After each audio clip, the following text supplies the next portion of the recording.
qual é o sentimento de voltar para casa para nós depois desse período? Ok, obrigada, acima de tudo, primeiramente pelo convite, não é? Estou bem, graças a Deus, é sempre aquela correria de mãe e avó. Na verdade, fui por questões mesmo pessoais, acabei de receber mais uma netinha.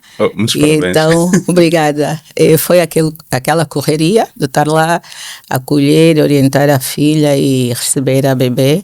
E também já tive que voltar mesmo porque aqui alguns compromissos profissionais. Então, estou de volta e estou aqui. Obrigada mais uma vez pelo convite. Obrigado a nós por ter aceito o nosso convite. Eu acredito genuinamente que o teu percurso de mercado financeiro é daquele que todo mundo deveria conhecer pelo marco histórico que tem. Tem mais tempo no setor financeiro do que eu tenho de carreira. Então, respeito é devido. Mas particularmente, uma questão que eu queria fazer inicialmente, que era em relação ao período que trabalhou no setor financeiro propriamente na banca. Na altura em que trabalhou na banca propriamente, é daquela altura em que parece que a banca era meio elitizada. Não?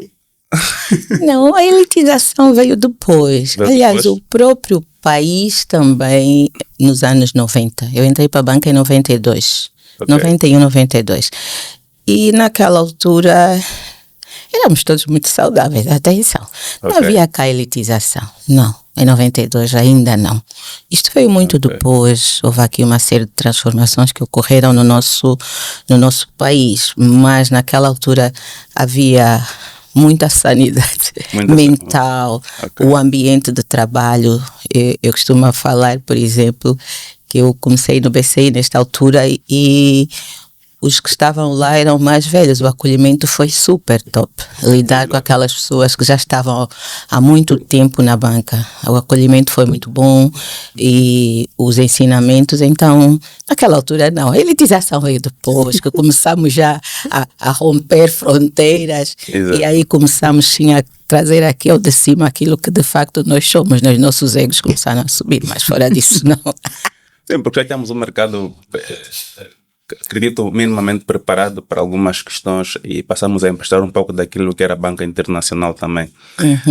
Mas a questão que eu queria fazer particularmente é, tendo participado diretamente no setor financeiro, propriamente na banca, durante esse período todo, durante mais de 30 anos, qual é o sentimento que tem hoje em relação ao nosso setor financeiro? É assim, acabei vendo uma série de etapas, não é? Portanto, a transformação que foi ocorrendo e que, em bom rigor, se olharmos, essa transformação está a ocorrer a todos os níveis, né? Em Exato. Todos os setores, a nível das pessoas. Então, existem várias etapas. Passamos por várias etapas e então sentimento assim, eu vou acompanhando na verdade o crescimento. Gosto de vivenciar cada uma das etapas e aqui temos que acompanhar. O mundo é dinâmico e cada vez mais, não é? As eras têm estado a passar. Eu quando comecei estava muito no digital, o telefone era aquele do discozinho, não é? Depois já passamos para o telemóvel. E hoje quase que o telemóvel substituiu a máquina de fotografia, substituiu, enfim. Hoje o mundo está nesta evolução e nós devemos perceber claramente que as coisas estão a mudar. Devemos estar preparados e abertos para isso. Há questões muito pontuais que eu de facto acompanho com alguma incredulidade. É o facto do atendimento, a qualidade dos serviços, o próprio papel da banca. Ainda hoje falava com alguém relativamente a isso, que há pouco movimento da banca para a economia, nomeadamente a intermediação, a concessão de crédito, porque o principal papel da banca é a captação da poupança, não é? Dos agentes excedentários e passar aquilo para crédito para a economia. Pronto, nós temos ainda esta situação, mas também conheço e entendo que não depende apenas dos bancos, porque o banco para dar crédito tem que ter garantia. E hoje as exigências prudenciais são muito mais acerradas por causa da questão da globalização e do setor financeiro há uma exposição muito grande externa, regras de compliance.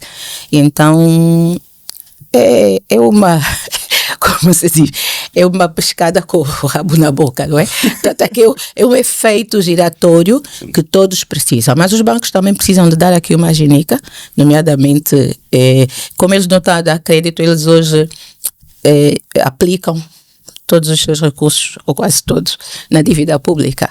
Por exemplo, isso é um Os principais facto. clientes do Estado. Exatamente, os principais credores do Estado. Isso aí é preciso que se analise a outros níveis, não é? A nível regulamentar, para que de facto haja aqui algum ponto de equilíbrio. Porque os bancos hoje, por um lado, o Tesouro Nacional precisa de liquidez, vem buscar ao mercado e os bancos estão aí como os principais donos da liquidez, mas aí o mercado fica todo muito mais concentrado. Eles concorrem plenamente conosco, com as corretoras, as distribuidoras, no caso, enquanto o PCA da Matos, agora falando, não é? E então temos essas questões. Ainda há muito para crescer, o mercado é vasto e a nível de Angola temos aqui muita margem de crescimento a nível de negócio, a nível de processos também e pessoalmente. Ainda bem que falou da MAD.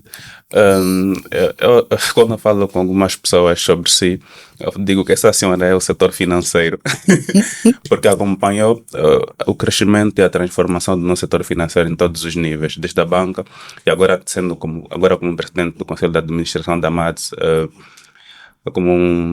na intermediação financeira. Olhando para trás e falando propriamente da transformação que o nosso mercado de capitais tem vivido nos últimos tempos. Historicamente, conhece-se que a MAD, de acordo com os dados históricos que nós temos, começou a operar como corretora após a admissão da Comissão do Mercado de Capitais em 2014. Entretanto, foi criada em 2013. Em 2013, nem sequer a Bodiva existia. Então, como é que uma corretora, a não ser da criação da Bolsa de Valores de um país? É uma questão de visão, não é? Hoje o mundo está globalizado e o facto de nós termos muito acesso, de um modo geral, ao exterior, e antigamente precisávamos de entrar para um avião, hoje não, na palma da mão nós temos acesso. Exato. E então eu diria que o fundador da MAD foi uma pessoa com visão. Okay. Que olhou para aquilo que era feito em outras geografias, estudou e analisou. Então não fez parte do processo de criação da MAD? Não. Mas entrou quanto tempo depois? Não, muito tempo. Eu estou lá só desde 2023, atenção. Okay. Portanto, a MAD já tinha feito aí uma volta muito grande, apesar de que depois o próprio mercado tem sido cada vez mais exigente e houve aí situações que... Pronto, eu estou lá desde 2023, mas a MAD já existia, foi a primeira corretora, ajudou a impulsionar a própria Bolsa de Valores, portanto, o acionista na altura, o fundador, o Maurício Airosa, no caso, ele participou em vários processos, ele e os outros sócios fundadores, portanto, eu não fiz parte da fundação, eu entrei apenas, ainda estava aí a navegar pela banca, que é algo que eu gosto, e como eu costumo dizer também, de facto gosto muito do setor financeiro, e a maior parte do tempo foi a nível da banca e hoje estou no mercado de capitais. Também tenho passagem pelas seguradoras, mas como consultora. Então é o setor financeiro mesmo, eu conheço bem. Contra gosto, então, mas ser honesto. Sim, e pegando mesmo... assim, nós conhecemos historicamente o que acontece com muitas organizações. Muitas das vezes ser o pioneiro no mercado não determina ter a dominância do mercado. Acontece em diversas companhias. As companhias de telemóveis nós acompanhamos o crescimento e a evolução de algumas outras. Vamos falar, por exemplo, nem se fala, por exemplo, da Nokia, fala-se muito da Apple, fala-se da Samsung, mas a Nokia, a Alcatel e diversas outras companhias de telefonia eram que dominavam há 10, 20 anos atrás. E o contexto que eu queria pegar é exatamente sobre o nosso mercado de capitais. Nós conhecemos a MAD como a pioneira, não vamos dizer uma das, é a pioneira do setor financeiro em Angola no que diz respeito à intermediação financeira. E atualmente nós conseguimos identificar diversos outros intermediários financeiros. Né? As distribuidoras que existem, as corretoras que existem. Quais são as dores que a MAD Global teve que lidar e tem lidado nos últimos tempos que as outras distribuidoras e outros intermediários não tiveram que lidar, que fez com que elas tivessem um caminho, podemos dizer que ela é um pouco mais fácil de lidar no que diz respeito ao nosso mercado? É assim, de um modo geral, quando você é pioneiro, não é? Acaba que muitos players que vão entrando neste métier vão olhar para aqueles que já existem. Isto no quesito capital humano, que existe uma escassez de especialistas a nível do mercado. Contando um pouco a história da minha entrada para a MADS, foi em finais de 2023, foi a altura em que estava a preparar para a transição do novo modelo de funcionamento do mercado de capitais, em que os bancos, como tal, iriam deixar de transacionar diretamente no mercado secundário e ficariam apenas com o primário. Mas como de costume, né, que a banca acaba sendo o patrono do setor financeiro como tal, cada um deles criou as suas próprias distribuidoras para manterem o negócio e faz algum sentido. Mas depois o que é que acontece? É o êxodo das pessoas. Portanto, eu entro para a MADS nessa altura, super desafiante, estava o mercado em transformação, a entrada de players totalmente robustos e tive aí uma sangria de pessoas. Só para ter ideia, eu perdi a equipa da sala de mercados toda, que é só o coração da empresa. Quando senti que começaram a ir embora, eu fui retirar um quadro da minha empresa de consultoria para me ajudar, porque eu notei que era uma pessoa que tinha alguns skills. Eu disse, venha para cá, vamos nos apoiar. Mas agora imagina, eu também não era nenhuma especialista e até hoje não acredito que seja, ainda estou no processo, ok? Então éramos aí todos a lutar, para além daquilo como eu encontrei a própria MADS, não é? Foram assim um conjunto de desafios que surgiram, mas como eu gosto de desafios, então a gente vai atrás e faz acontecer, né? A gente recriou, montou a equipa, resiliência acima de tudo, e estamos aí, mas não é aquilo ainda que deveria ser, até porque o mercado mudou completamente o paradigma. Exatamente. Mas o acionista está atento, nós temos passado a mensagem. O que hoje nós trouxemos foi desafogar aquela MADS que o meu time encontrou, liderado por mim. Dívidas fiscais, retiramos a melhoria dos rácios financeiros, a melhoria dos capitais próprios. Isso hoje a MADS tem. De certa forma eu consigo dizer ao acionista, ok, está aqui, tem potencial, não está onde deveria estar, mas agora eu preciso que vocês acreditem e injetem, deem as mãos, porque o trabalho que nós fizemos foi de desafogar praticamente, porque aí eu estava num momento... Um processo de reestruturação. Exatamente, profunda. Portanto, era um processo em que estava quase tudo, os passivos altíssimos, era o mercado a mudar, capital humano a sair, então foi uma sobrevivência. Felizmente equilibramos, passamos com os meios próprios e hoje estamos assim, ok, agora está aqui, estamos nivelados, estamos bem. Mas a MADS precisa de um reforço e o acionista já está atento. Vamos ter novidades. Uma excelente notícia, porque o que é que se questiona? Nós estamos a acompanhar o mercado está em crescimento. Muitos operadores, temos visto a surgir inúmeras corretoras. Distribuidoras, todos os dias a surgir. Vocês perceberam que é um bom negócio? É um quinguilozito. Como é que um quinguilo licenciado? Intermediário. É um bom negócio, no bom sentido, né? Brincadeira à parte, mas e vão surgindo, de facto. É importante que haja concorrência perfeita. E a grande questão que nos colocávamos mesmo, para nós estamos de fora, nós só apreciamos o mercado, nós não conseguimos perceber as dores dos intermediários. Estes estão a aparecer agora, obviamente, estão a fazer parte do processo de crescimento do mercado. Mas quem fundou isso está lá, o que é que se passa? Nós queremos saber o que é que efetivamente se passa com a MADS Global, porque é uma marca que nos representa. Hoje existem intermediários financeiros, estou a falar de sociedades corretoras e distribuidoras de valores, mas quem criou está lá. A Bodiva nem sequer existia. Exatamente. E voltando mesmo nessa questão do processo de criação da MADS, não sei se tem noção, mas como é que era o processo de negociação na altura? Se na altura nem sequer existia a Bodiva, não existia sequer a Central de Valores Mobiliários, como é que era feita o processo de negociação? É assim, este processo, pelo que eu acompanho dos meus colegas, né, pessoas que estiveram no ato da fundação, primeiro começou a parte mesmo dos contratos de liquidação com os bancos. Os bancos sequer estavam abertos a serem os liquidatários financeiros. Ou seja, o instrumento financeiro precisava de ser liquidado a nível de um banco. Os bancos não faziam porque as salas iriam concorrer com as próprias salas de mercado deles. Então, foi este processo todo de rever legislação, reorganizarmos-nos para chegarmos onde estamos. Hoje temos 10 bancos liquidatários, nós amados, pelo menos temos a assinatura com 10 bancos liquidatários e as coisas já trabalham, já funcionam de uma outra maneira. Mas foi um processo para se chegar até aqui. Aliás, o processo ainda continua. Nós ainda não temos uma bolsa como tal. Nossa bolsa ainda tem muitas escassez de produtos, digamos assim. A bolsa tem que ser como um supermercado. Eu quero comprar detergente para louça, eu posso ver vários tipos de produtos, não é?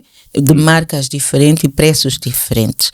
Aqui também há paradigmas que devemos quebrar. As pessoas ainda pensam que a bolsa, o acesso à bolsa é só para uma determinada camada de pessoas, não é? Que é para ricos, que é para isto ou aquilo. Não.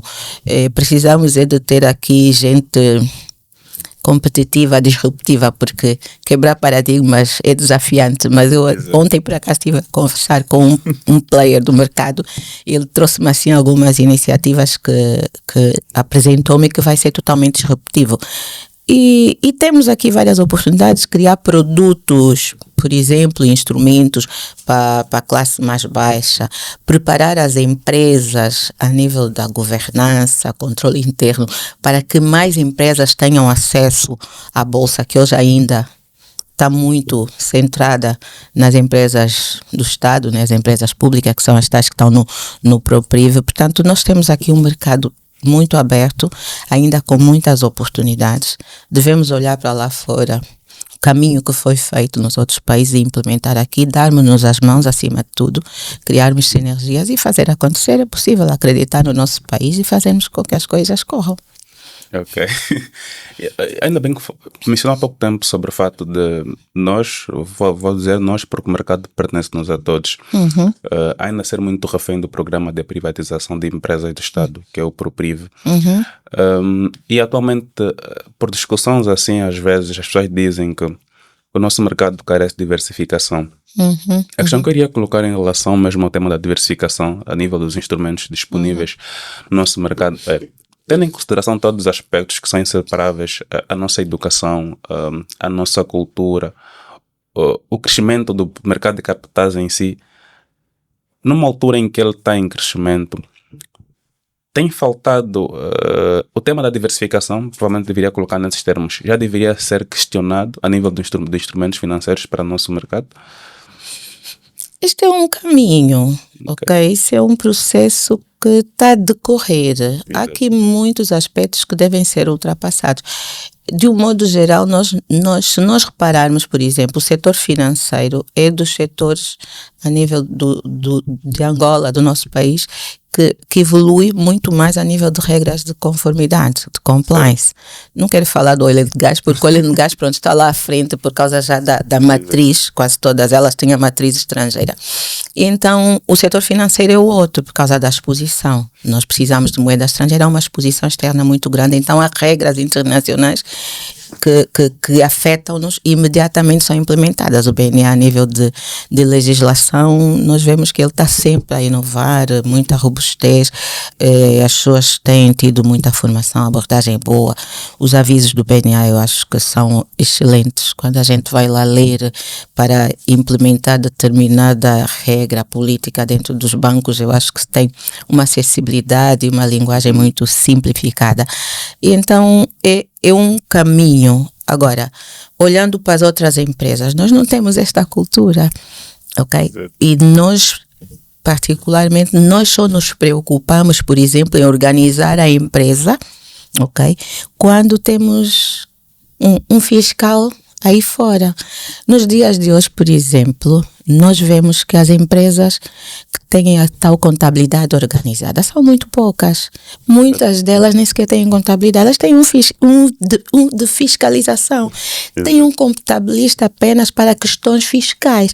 Agora, para que esta empresa possa entrar na bolsa para se financiar, porque isto aqui é importante, as pessoas têm que perceber que quando nos organizamos muito rapidamente conseguimos escalar o nosso negócio, porque nós não temos que pensar em empresa para aqui, para o início, nós temos que escalar, porque existem uma série de instrumentos que as empresas podem se financiar e que já estão disponíveis no nosso mercado.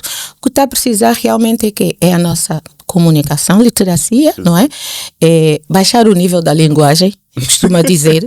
Há dias eu ouvia falar que, por exemplo, o angolano não tem muita apetência para os financiamentos de capital de risco, porque não gosta de ter um sócio, porque o capital de risco lhe é dado um financiamento, mas aquela entidade, ela entra para a estrutura. Exato. Com um capital social também.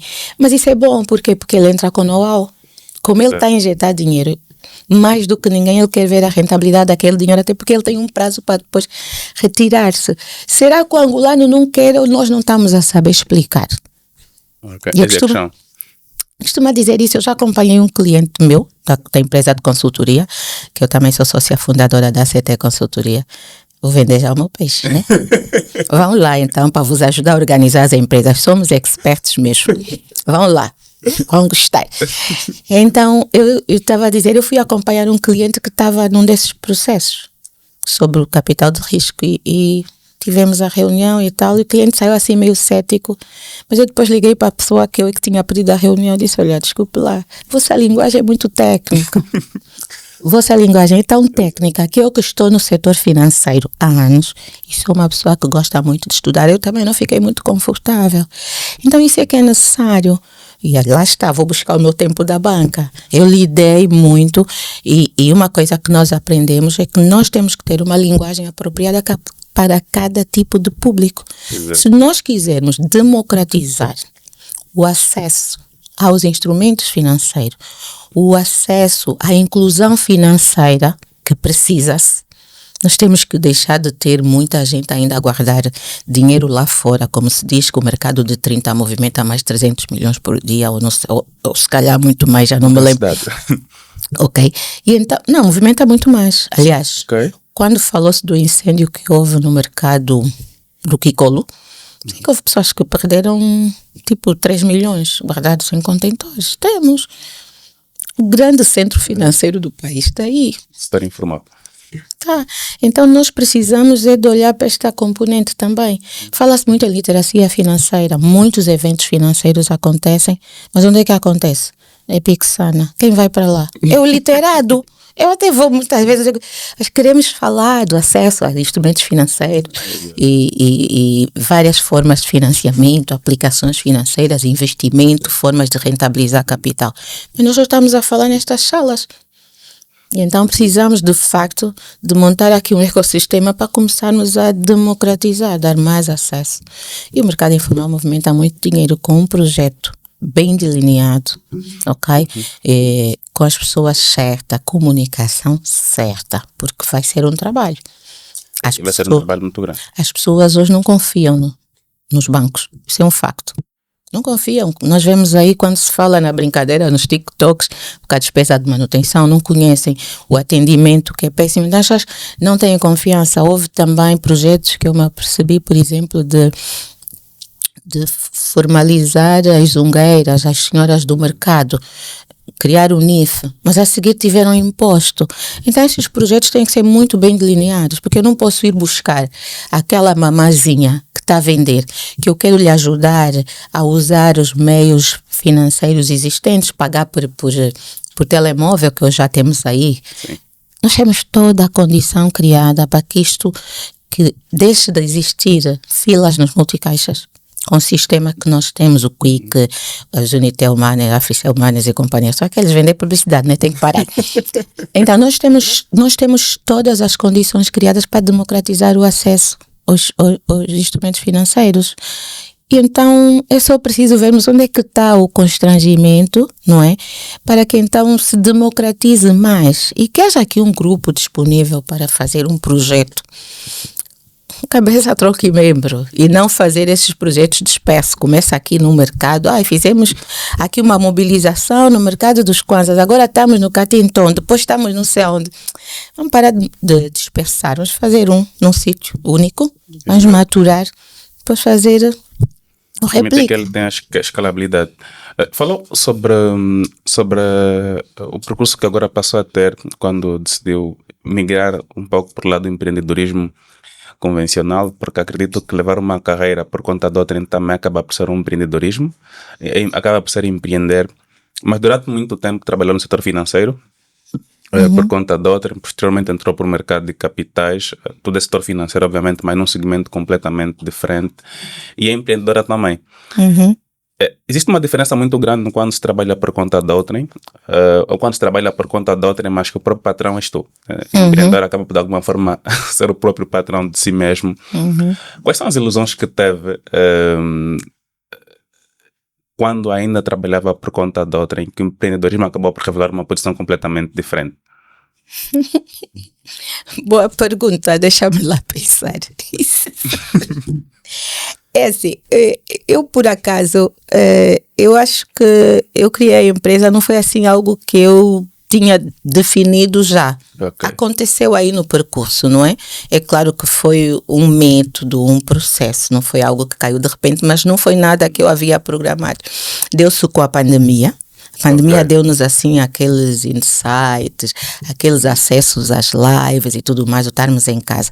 Eu me lembro, por exemplo, que na altura do Covid, o meu filho mais novo tinha 12 anos ou menos de 12 anos e fiquei em casa ao abrigo daquele decreto presidencial. E uma pessoa tão ativa como eu acho que eu ia morrendo. Tinha as duas minhas filhas. Mas aquilo era sufocante, de verdade. Puxa, eu tinha as minhas filhas em Portugal. E depois uma delas ficou ainda doente, depois não sei o quê, e cá eu com o pequenino, e estar em casa e não saber, não havia muita informação, o que é o Covid, quando é que vai terminar, aquilo... Precisava ocupar a mente com alguma coisa. Então eu falei com uma pessoa amiga que tem uma seguradora, e eu disse, olha, aproveita, não precisa pagar nada, eu vou para aí, vou te ajudar. Então na altura que eu comecei, ele disse-me assim, olha, ainda bem que vieste, o meu diretor de compliance, que também sou especialista em compliance, o meu diretor de compliance está de saída, então ficas aqui no compliance, ajuda-me a organizar isso. Então fiquei no compliance, mas depois eu disse, olha, o compliance não anda se a governança não estiver em condições. Dás-me espaço, é tão bom trabalhar com amigos, dás-me espaço, confias em mim, depois sem pagar o meu amigo ficou feliz da vida, né? Olhar que o angolano não gosta de pagar. E então eu fui fazendo e confesso que até eu depois me surpreendi, porque eu disse, afinal sei, ok? Porque eu acabei trabalhando ao longo da minha carreira e os últimos anos na banca foram foi disruptivo também, porque durante muitos anos eu trabalhei nas áreas de suporte e área de negócio. Eu fui muitos anos diretora coordenadora da área comercial. Então estava aí nesta zona de conforto. Quando de repente eu sou chamada para criar uma área nova no banco, que é a área de controle interno e risco operacional, quase não se falava disso. E foi assim assustador. O que é isto? Não percebo nada disto, ok, mas querem que eu vá. Dei-me formação. Então fui à busca da informação, conhecimento, bater portas de pessoas com frio na barriga, porque era algo totalmente novo, e não era só novo para nós, para mim particularmente, mas era para o mercado. Isso porque eu via naquela altura até os próprios técnicos do BNA que vinham com a legislação, que também quase não conheciam, então éramos todos aí os aprendizes, mas foi um processo bom e desafiante. Então o que é que fez? Como foi uma altura, 2016, 15, 16, foi uma altura que se estava a fazer muita mexida a nível da banca, do setor financeiro, por causa da legislação. Eu me lembro que havia o aviso 1 e 2 de 2013, que era a governança e o controle interno. Então estes dois avisos, que eram de 2013, em 2015 e 2016 era obrigatório já operacionalizar, todos os bancos estavam a correr. E para implementar, quem foram buscar? As Big Four. Eu ganhei ativa sorte, eu trabalhei com as Big Four. Então a gente não é burra, a gente vai lá, busca o método, aprende, eu gosto muito de aprender, e implementa. Então foi exatamente isso que eu fui lá fazer e mostrei, eu disse, olha, afinal eu sei fazer. E logo a seguir, como até estavas à procura de algo sobre empreendedorismo, logo a seguir eu ganho, e porque estava lá nesta seguradora, e um dos administradores gostou tanto do meu trabalho, disse, olha, eu vou te apresentar o PCA de uma empresa que está à procura. Ele está aí a contactar e tal. Então apresentou-me e ele disse, olha, manda-me uma proposta. Sentei-me com o meu time, éramos todos, como é que se diz? Aventureiros, né? Era tudo na brincadeira. Ok, fizemos a proposta e tal. Opa, quando ele veio, o senhor mandou-me chamar e disse, opa, puxa, a tua proposta está igual a estas que eu tenho. Cada A, B, C, Big Four. Vou ficar contigo só por causa disso. Mas agora a moral eu tive logo o primeiro contato de 100 e tal milhões. E agora, o que é empreender? Eu e o meu time, a gente dividiu. Aquilo entrou, gasta. Dividimos. Essa é a parte do início do empreendedorismo, aquela pergunta que me fizeste. Foi bem fixe. É tipo, vamos pagar, vamos fazer, vamos não sei o que e tal. Partilhamos, foi a brincadeira. Agora não, agora vamos já para o processo sério. Chega de brincadeira e o pior de tudo é quando tu decides ser sério, o processo também já mudou. A crise já não há tanto, mas estamos aqui. Resiliência. E foi uma excelente forma de começar e a resiliência sempre é a chave. Percebe-se claramente uma intenção genuína da maneira como transmite informação, da maneira como tenta falar com as pessoas, e não é de uma profissional do mercado financeiro e particularmente do mercado de capitais como uma mãe, que é a preocupação que muitas das vezes transmite nessas abordagens com as gerações. Eu tenho uma preocupação enquanto jovem, que é a de não me tornar um mais velho chato. O que é o mais velho chato? Na minha concepção, aquele que reclama de muita coisa e que às vezes me esquecerei, poderei me esquecer do papel que tem o mais velho numa relação do mais velho com o mais novo, de educar aquela pessoa. Disse às vezes em muitos fóruns que criança não se gere, se lidera, e liderar é mostrar o caminho. Quais são os principais fatores que olha na nossa juventude, na nossa geração que está a crescer agora no setor financeiro, e pode ser se calhar mencionar pensar país, quais são as falhas que nós temos tido que pode ter sido consequência da má passagem de informação em relação às gerações anteriores? Pode ser a tua geração, se calhar. É assim, ainda bem, nós somos geracionais. Eu tive uma reunião com uma senhora mais velha e foi bem fixe, porque tivemos assim a trocar algumas ideias do nosso tempo e comparar realmente com a geração atual. Eu não diria que, já ouvi aí muitos debates, que o que é que somos preguiçosos, somos não sei o que, não. O angolano por si só é empreendedor. Nós temos vários exemplos disso. Agora, a geração atual, e felizmente eu recentemente vi um debate com uns brasileiros que também vivem esses temas. A geração atual tem muitas distrações, tem muita informação, ok? E quando eu digo a geração atual, nós também estamos ainda neste processo. Então, é preciso saber filtrar tudo aquilo que vem até nós. E então o desafio é maior para a vossa geração, isso já dizendo, não é? A vossa geração, que é a geração dos meus filhos, e eu sinto isso na prática, também foi muito mais protegida. Isso aqui já era um outro debate, porque eu no meu tempo eu andava a pé, eu morava nas Ingombotas e ia para os Ingambanda a pé. As minhas amigas estavam na Mutamba, nós íamos até a Chicala, a praia, e fazíamos todo este trajeto normalmente com as nossas mochilas nas costas. Tínhamos esta vontade e a determinada altura as coisas começaram a mudar. O país começou a crescer, a abertura, os acessos, os encontros de gerações, encontros de classes. Então houve aqui aquele início de segregar, ok? Começamos a segregar. Eu há dias, isso é um debate que até tá pendente com uma pessoa, não cito o nome, conhecida, e ele me diz assim, não, nós é que mudamos, nós a classe média que já desapareceu, hoje não tem médias, tem baixa e alta, pronto, ponto. Nós a classe média é que mudamos e que nos quisemos afastar dos outros. Porque se nós antigamente andávamos à vontade, por que depois tivemos medo? Medo de quê? Nós é que achamos, isso estou-lhe a dizer uma conversa que eu tive com alguém que ainda não terminou. Pronto, isto, o que é que acontece? Por exemplo, a minha filha mais velha, quando entrou para a faculdade, nós a morar no Maculucio, ela estava na Universidade Católica, lá para cima.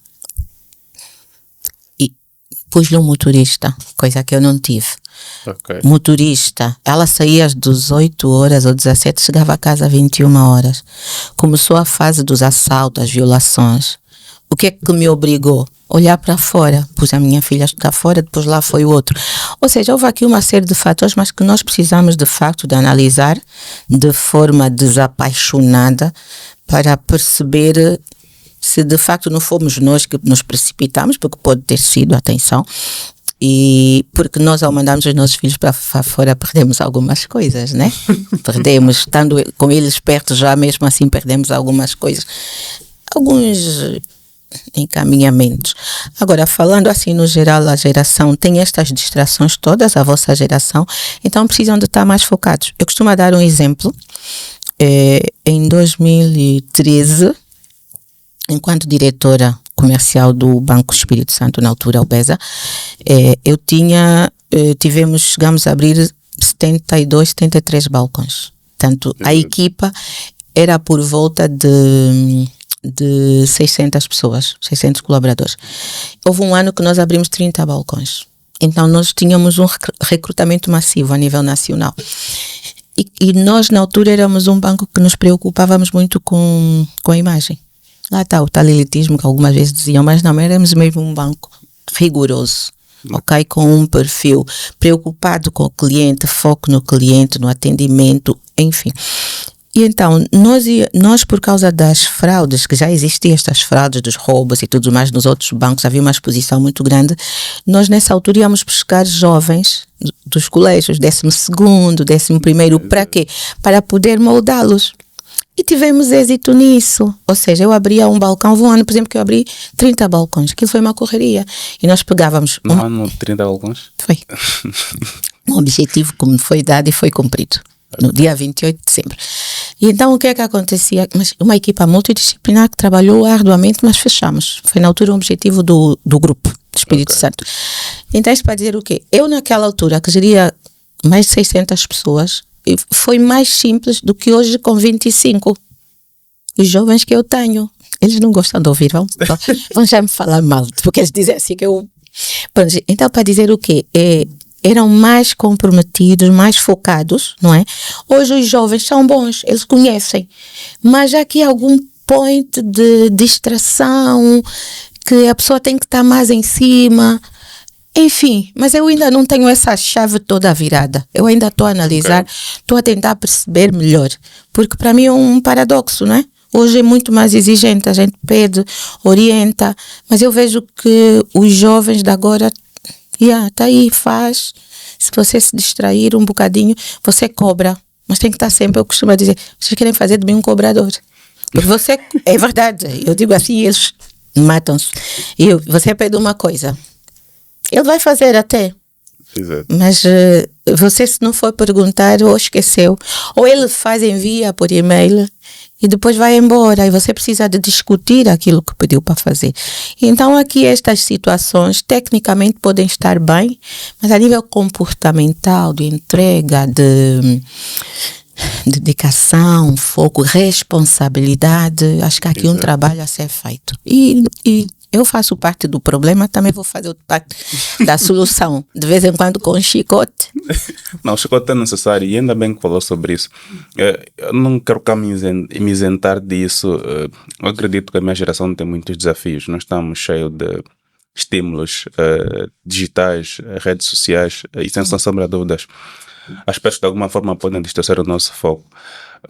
Mas uma questão que eu muito tenho analisado nos últimos tempos, em relação mesmo a essa passagem de conhecimento, de cultura, é que do ponto de vista da anterior geração a nossa, faltou muito a passagem do senso de compromisso. Quando eu digo senso de compromisso, falo senso de compromisso com o país, senso de compromisso com o próprio empregador, às vezes estou-me a referir agora para o mercado de trabalho propriamente dito, porque numa relação de dependência conforme... O que é passar?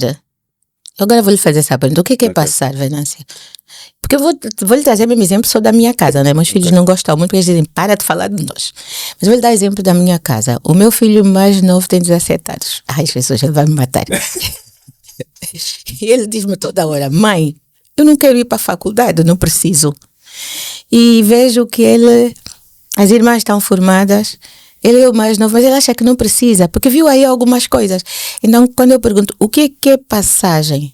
Às vezes a passagem é o exemplo. Exatamente. O exemplo. E há coisas que eu vejo às vezes nos meus filhos. Eu digo, mesmo que eu não tenha falado tudo, mas é o exemplo. A entrega, a dedicação. Você tem em casa a referência. E por que é que não segue? A dedicação. Exato.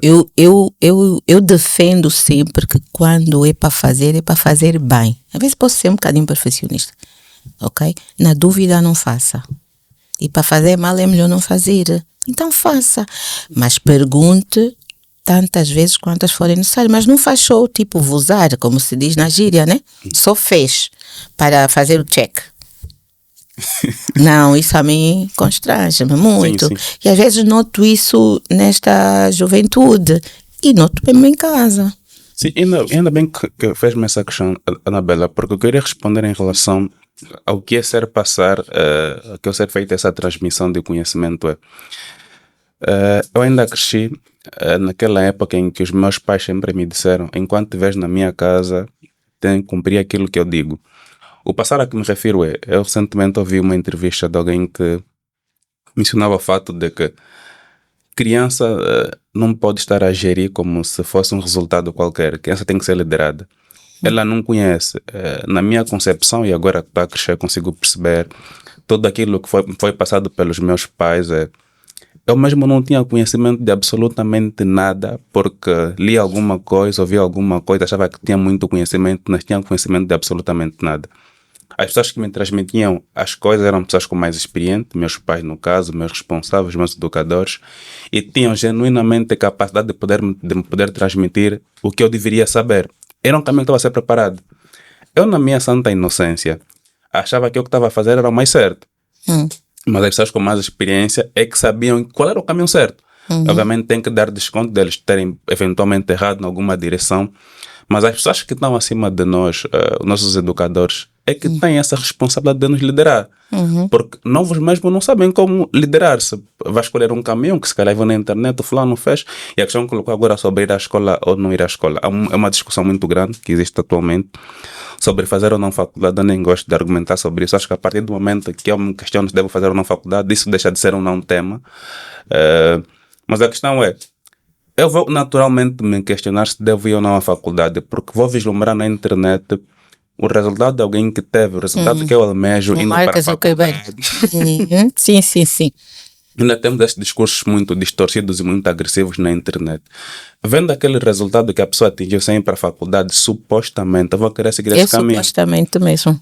Mas deve existir, obviamente, aquela parte de quem nos é responsável de mostrar: não, pá, estás na minha casa, tu és meu filho, tu dependes de mim, a responsabilidade minha é de te liderar. O caminho é esse. Tens de seguir. Porque nós não temos sentir que temos muitas escolhas. E a nossa educação, ainda bem que é assim, a nossa educação de outros países, estou a falar particularmente de nós cá em Angola. A nossa educação é: o pai determina o teu caminho. Quando tu terminares aquilo que o caminho foi desenhado para ti, tens liberdade para poder fazer. E podes fazer o que tiveres que fazer. Depois será a consequência da tua própria escolha. Exatamente. Não, mas é exatamente isto. Portanto, é uma questão de gerir, não é? As nossas vontades, não é? E o facto também de estarmos numa era de muita informação, muita comunicação, muitos acessos. Hoje, os mais novos, mesmo com esta forma que acabaste de dizer, que é aqui em casa as regras, minha casa, minhas regras, ok? Mas ainda assim... Mas nós não gostamos, nós jovens não gostamos, mas temos que cumprir. Olha, é assim, eu então nesse aspecto, eu às vezes mal interpretada, as minhas filhas às vezes não gostam, mas eu sou uma pessoa muito rigorosa naquilo que é o meu espaço. Eu entendo que independentemente de ser marido e mulher, ser mãe e filho, mas ainda assim cada um de nós tem que ter o seu próprio espaço. Exato. E é preciso que haja respeito sobre esse espaço. E aí eu nisto não abro mão. há coisas que eu não abro mão, é meu espaço, é o meu momento. Eu gosto muito de estar com a minha família, mas também tenho aqueles dias que eu quero ficar sozinha. Mas sabe o que é sozinha? Sozinha mesmo, sem nenhum ruído, não quero um neto. Tem aqueles dias que eu quero não só um neto, como quero todos os netos da minha amiga. Eu tenho a casa cheia de crianças, então é preciso que haja respeito por estas variantes, né? Eu exijo que as pessoas o respeitem porque é o meu espaço, é o meu momento. Quando eu quero estar com todo mundo, estou, e quando não quero estar, também não quero, e exijo respeito. Aí não é negociável. A minha paz não tem negociação, nem com filho, nem com neto, nem com marido, com ninguém. Ainda bem. Eu queria voltar para a tua carreira e eu entendo que a carreira profissional como tal tem fases, tem picos, né, e tem fases em que tu deste do gráfico. Qual foi o pico da sua carreira? Olha, assim, houve muitos. Eu falei há pouco, por exemplo, que num ano abri 30 balcões, foi-me dado este objetivo, e no dia 28 de dezembro eu abri o balcão número 30, o 30º balcão. Portanto, isto foi um pico. Fui mencionada no BES, porque ter sido o Banco de Angola que conseguiu fazer. E então, eu ter criado, por exemplo, uma área nova, que era nova também para o mercado. Ter olhado para os outros bancos, inclusive para o Banco Nacional, e perceber que estávamos todos atrás daquele conhecimento. Então, também foi este processo. Tanto, houve assim vários momentos que cimentaram tudo o resto, não é? Acima de tudo, eu entendo que é importante nós gostarmos do que fazemos, ok? Gostar de trabalho. Eu gosto do trabalho, eu trabalho por prazer, porque gosto. Aliás, eu nem sou uma pessoa de trabalhar não diria pressão, sob exigência, tipo que tem que me direcionar, não. Eu gosto de trabalhar por objetivos. E também sou assim com a minha equipa. Se me entenderem bem, eu não sou muito preocupada que você esteja presente. Se você me apresenta o resultado do trabalho, para mim está tudo bem, somos amigos. Agora, se você não apresenta o resultado, aí temos temas. E então, é gostar daquilo que fazemos, não é?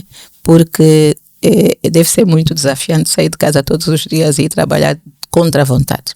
Isso é um ponto que esta geração também deve trabalhar, no sentido de que, porque às vezes tudo na vida é uma contrariedade, nunca gostam de nada. Temos que saber viver aquele momento, porque nada aconteceu de repente. Então tudo é um processo, temos que vivenciar cada etapa. Então, estamos agora a trabalhar aqui. Eu não gosto desta empresa. Essa empresa não me merece. Não vou fazer mais, não vou fazer. A gente tem que perceber que estamos a desvalorizar o nosso próprio currículo. Exato. Porque nós temos que dar o nosso melhor onde nós estivermos, quer gostemos ou não. Porque quando damos o nosso melhor, quem está a ganhar somos nós. É o nosso valor que cresce. A nossa ficha, o nosso CV, ele fica mais robusto. Então, é nisso que as pessoas precisam de pensar. Eu não gosto daquela empresa, ok, mas estou lá, vou dar o meu melhor. Enquanto isso, estou a aprender mais, porque sempre se aprende. Nós aprendemos todos os dias com quem quer seja o empregado de limpeza, todos temos algo para dar e temos algo para receber.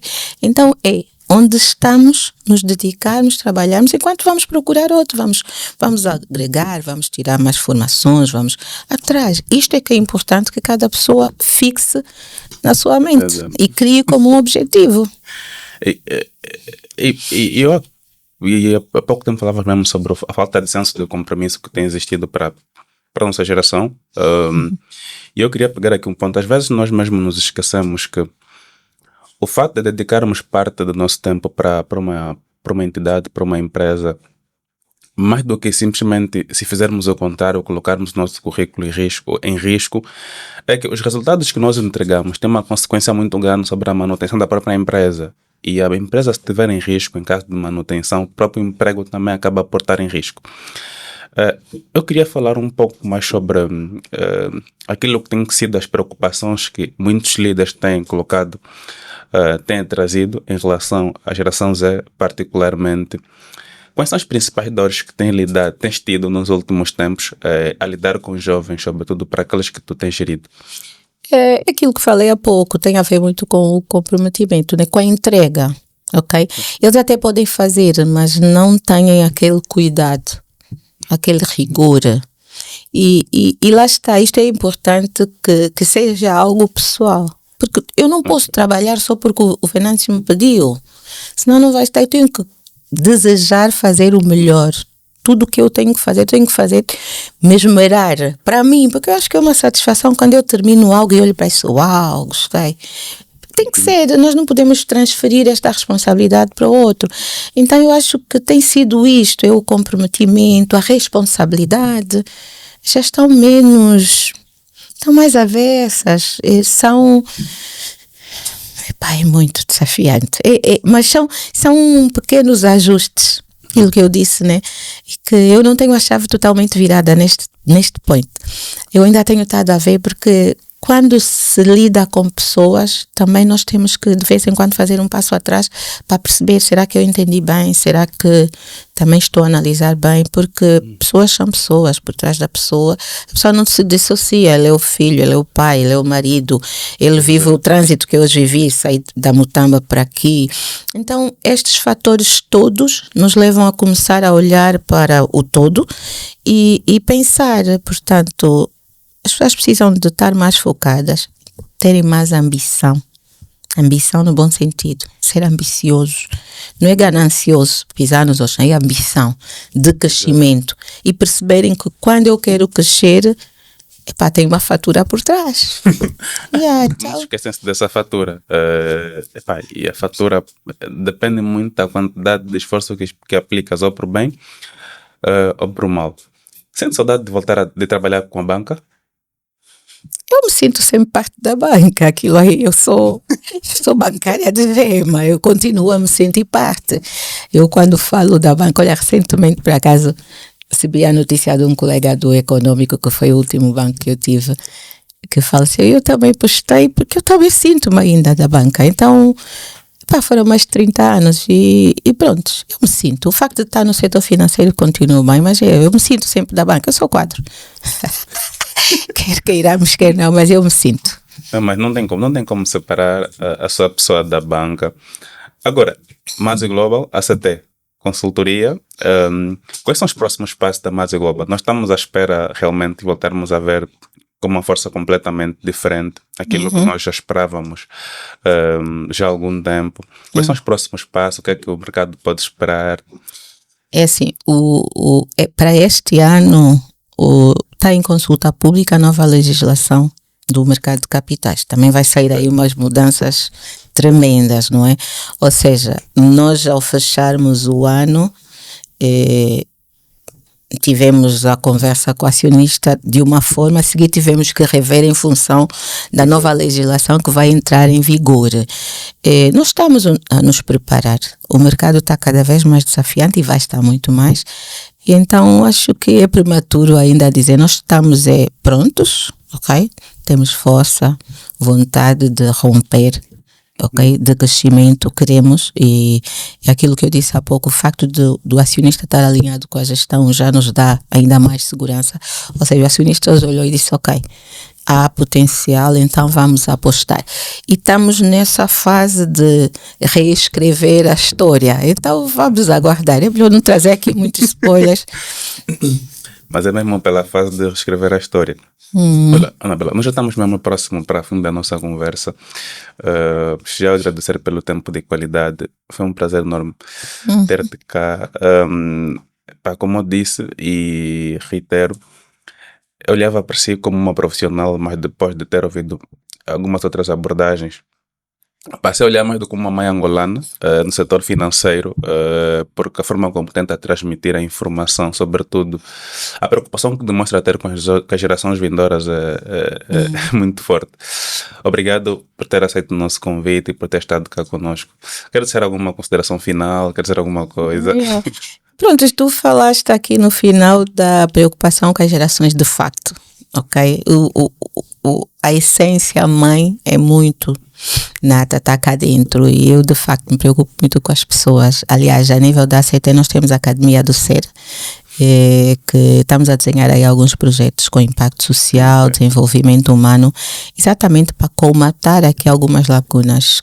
Como eu disse, não faço só parte do problema, quero ser parte também da solução. E estou aqui, eu sou uma pessoa que gosto de ver as coisas acontecer. Felizmente, ao longo da minha carreira e da minha vida, eu já transformei várias coisas que começaram do zero e hoje eu não tenho medo, então eu vou atrás, tudo para mim é desafio, aliás, isso é que me dá vida. Como eu disse, por exemplo, no Covid, ficar parada, aquilo quase que me dava uma paranoia mesmo, mexer com o meu cérebro, com os miolos. E então, para mim, tudo isto é bom. Hoje a Mads vai viver uma nova etapa, como eu disse aqui, estamos a trabalhar, estamos a desenhar, é olhar para aquilo. E então, eu acho que é isso que é preciso. Eu estou aberta, naturalmente, eu gosto muito, como eu costumo dizer, tem muita gente que me bate à porta só mesmo para isso, para conversar, e estou totalmente aberta, né? Eu gosto de conversar, olhar e orientar. Tem alguns jovens assim muito vaidosos, cheios de ego. Eu pego logo na tesoura e trago. Corto imediatamente porque não aceito e mostro o outro lado que é importante, que é bom. Não perdemos nada. Por sermos respeitosos, por sermos humildes, nada nos é retirado, pelo contrário. Nós só ganhamos. Ninguém é mais do que ninguém. Todos os dias estamos a aprender. Eu disse que o mercado de capitais, mesmo na banca, volta e meia surgem algumas coisas novas. Ok, isso acontece. E estarmos abertos para isso. Então, se eu faço isso, quando eu vejo um jovem que não quer fazer, só quer ir para o imediatismo, eu só quero cair já de paraquedas. Eu tiro lá o chão para ver se cai mesmo mais forte. Mas foi um prazer, obrigada pelo convite. Estou aqui, vamos fazer acontecer pelo nosso país.